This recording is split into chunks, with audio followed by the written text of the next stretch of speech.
Richard Martineau. Narrateur de l'actualité. Tout un réveil ce matin. Alors, comme tous les matins, je me lève et je fais le tour des sites d'information. Et là, je vois une photo de mon ami et collègue journaliste Marc-Claude Lortie, chauve. Et là, je dis, attends une minute, là, elle a le cancer et j'ai lu son excellent papier, très touchant, mais en même temps, mon Dieu, optimiste. Comment on peut parler de cancer en étant ensoleillée, rayonnante et optimiste? C'est un texte parfait. Donc, Marc-Claude Lortie, vous la connaissez bien, elle était journaliste à la presse, elle était après ça éditrice du droit à Ottawa. Elle est redevenue journaliste et puis, ben oui, elle a le cancer du sein. Marc-Claude, salut. Bonjour Richard. Oh, alors comment tu portes ton nouveau crâne? Comment tu trouves ça? T'as pas de cheveux, t'as tout perdu tes cheveux. Ben, c'est très bizarre, là. C'est comme avoir le sentiment d'avoir les cheveux mouillés tout le temps. Mais souvent, je mets un chapeau, là, un foulard, mais là, je le mets pour le... Parce que ça va avec le message de la journée du mois de sensibilisation au cancer du sein. Et puis, mais il y a des gens qui me disent que ça me va bien. Il y en a d'autres qui me disent, qui me comparent à toutes sortes de personnages chauves de la culture populaire. Moi, je trouve que je ressemble un peu à Kojak, mais je me suis fait dire Demi Moore dans G.I. Jane, puis Sinead O'Connor. Fait que OK, t'as pas dit je vais prendre des perruques?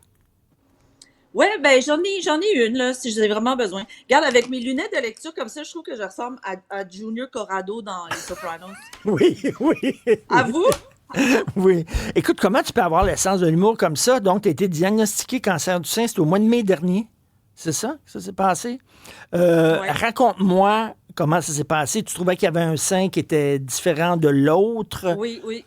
Mais ce qui est important de savoir surtout, c'est que ce que je sentais une différence entre mes deux seins, mais ça correspondait pas du tout aux messages qui nous sont enseignés depuis toujours au sujet de l'auto-examen. Tu sais, on nous dit qu'il faut chercher quelque chose qui ressemble à une bosse ou je sais Oui. pas. Moi, je cherchais comme une sorte de jaune d'œuf qui flotte ou un raisin, un grain. Tu sais, puis là, ça correspondait pas. Fait que j'étais un peu perplexe, mais j'en ai quand même parlé à ma médecin, puis elle m'a dit, ouais, je suis pas trop inquiète, mais on va aller faire une mammographie quand même. Puis là, à la mammographie, la radiologue, elle a été radicale tout de suite. Elle m'a dit, c'est rare que j'ai Ah oui? aussi moins de doutes, j'ai autant peu de doutes que ça. Alors, puis c'est elle aussi qui m'a donné mon premier conseil très important que je transmets à tout le monde, c'est de ne pas aller sur Internet pour essayer de comprendre ce qui m'arrivait. Ben oui, Parce que, c'est ce que tu écrit. Le seul moment sombre depuis ce jour, je l'ai vécu en allant sur Internet chercher des informations sur ma maladie. Je ne l'ai pas refait. T'es tombé sur quoi quand t'es allé sur Internet? ben, c'est parce que tous les cas sont différents. Puis plus je m'enfonce dans cette histoire-là, plus je me rends compte que la spécificité de chaque personne détermine vraiment le cours de son traitement, puis la façon dont elle va réagir à son traitement et tout ça, mais aussi son pronostic. Tu sais, tu peux pas dire j'ai un cancer du sein, c'est quoi ma chance de survie, tu sais, puis là ils vont me dire des affaires. Moi j'avais justement mis sur Internet le type de cancer que j'ai, puis écoute, c'était épouvantable les statistiques que ça sortait, Oh c'était oui! affreux.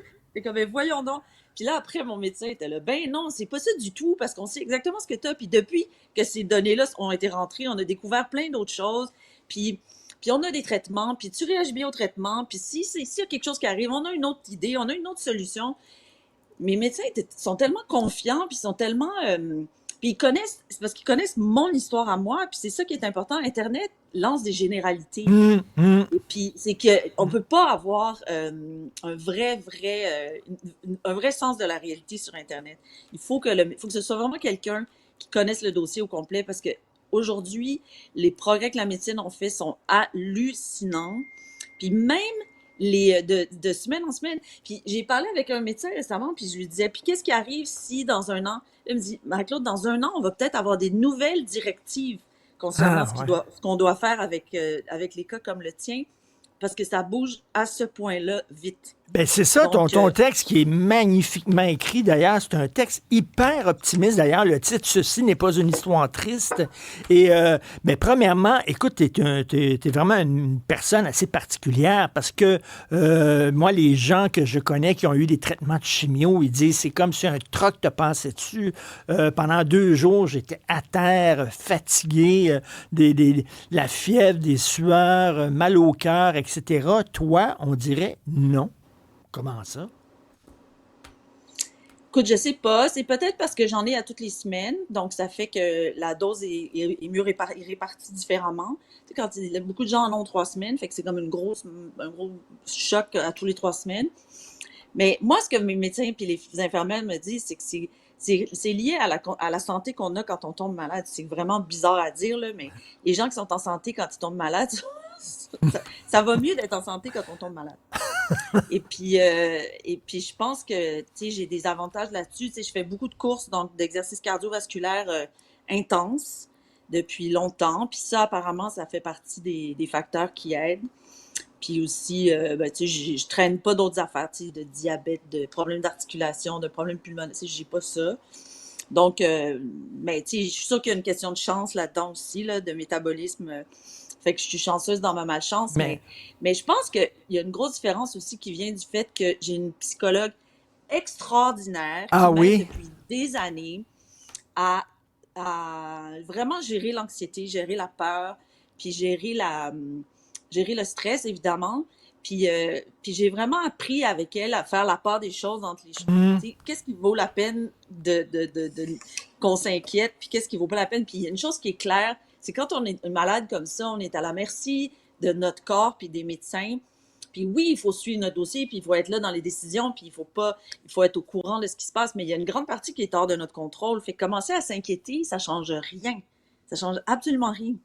Fait qu'entre le temps que je m'inquiète, je le passe pas à profiter de cette vie qui est si importante, puis qui est dans le fond en filigrane de toutes nos préoccupations. Tu sais, moi, je veux être en vie. Fait que là, cet été, j'en ai profité, j'ai fait tout ce que je pouvais faire, puis j'ai été chanceuse, on a eu un été fantastique, donc je me Non, dis mais attends que une minute, là, tu dis, là, regarder le soleil.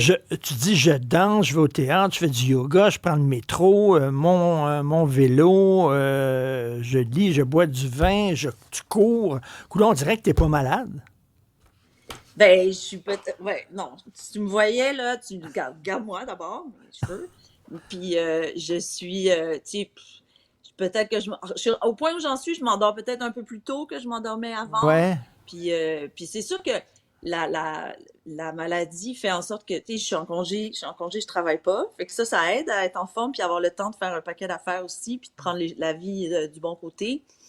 Mais c'est parce que les gens s'inquiètent de moi puis ils me disent, Marie-Claude, est-ce que j'ose pas t'appeler parce que je veux pas te réveiller pendant ta sieste, mais j'en fais pas de sieste.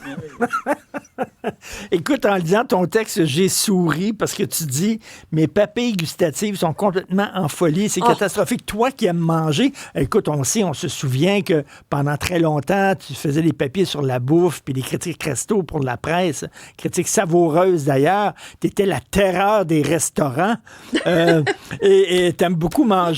Et là, d'avoir les papilles gustatives, tu croches comme ça doit être assez bizarre. C'est épouvantable. Des choses que j'adore, que je ne peux absolument pas manger. Une tablette de chocolat au lait aux noisettes, ce que je préfère au monde. L'autre fois, je l'ai craché. Hein? Ça goûte, je sais pas, là, dans ma bouche, ça goûtait le métal, ça goûtait je sais pas quoi. Même un verre d'eau. Certaines eaux, je peux pas boire, là, ça goûte pas bon. Il faut que je boive comme de la tisane. Ce que normalement, je déteste. Fait que, ouais, non, c'est un problème. Tu sais, mon souper de rêve, là, c'est comme des œufs cuits durs avec des tranches de tomates. C'est complètement bizarre. Et même la crème glacée, t'es pas capable. Non. Mais par contre, les dumplings puis certaines cuisines asiatiques, ça marche. C'est complètement aléatoire, là. C'est vraiment bizarre. Mais ça, apparemment, dès que je vais avoir fini la chimio, c'est comme un des trucs qui va revenir normal le plus rapidement. Ça va revenir plus vite que mes cheveux. En terminant, tu dis le cancer n'est plus ce qu'il était. Qu'est-ce que ça veut dire? Ben, c'est un peu ce que je disais tout à l'heure. La médecine a fait tellement de progrès que d'abord, c'est plus une condamnation systématique comme ça l'était avant. Il n'y a plus le même les traitements qui existent qui permettent de prolonger la vie et puis les espoirs de guérison sont beaucoup plus nombreux.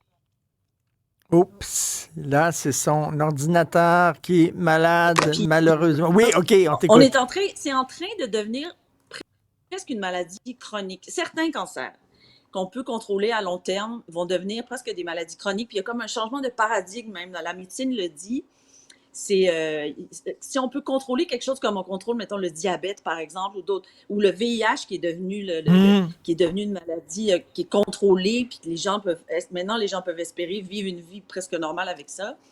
Ben, il y a des cancers qui vont devenir comme ça. Là. On va les contrôler à très long terme, puis les gens vont finir par mourir de je sais pas quoi, mais pas nécessairement de ça, puis ils vont pouvoir avoir vécu avec ça pendant très longtemps. Fait que c'est ça que je voulais dire. Puis ce changement de paradigme-là, il est vraiment important parce que dans l'univers du cancer du sein, c'est vraiment très présent. Là. Il y a des gens qui vont se faire diagnostiquer quelque chose qui s'est propagé, puis il y a 10 ans, on aurait dit, à partir du moment où ça s'est propagé, ça veut dire que le reste de ton corps va être atteint, puis ça va être la fin. Mais aujourd'hui, on a des traitements ciblés pour vraiment comme contrôler les molécules là, ou les protéines, Oui. ou je sais pas quoi. Là. Je m'excuse auprès des médecins de dire les mots, pas les bons mots, mais ça va pouvoir être contrôlé à long terme, puis les gens vont pouvoir vivre avec leur cancer, en fait. Puis mon collègue de la presse, Marie-Ève Moras, a écrit un livre là-dessus, sur le fait que ça s'appelle La récidive, je pense. Puis c'est là-dessus, là, c'est sur cette idée que maintenant le cancer va pouvoir devenir une maladie chronique pour certains, et puis quelque chose qu'on contrôle, puis qu'on guérit pas, mais avec lesquels les gens vont pouvoir vivre des vies heureuses et Ben écoute, normales. je conseille à tout le monde d'aller lire ce beau texte-là. Ceci n'est pas une histoire triste. Et écoute, garde, mon Dieu, ta bonne humeur et reste en santé, s'il te plaît. Sophie te fait dire salut, puis on a bien hâte de Je te vais voir. essayer. Bye bye. Merci, Salut, merci bon beaucoup. courage. Bye. Salut.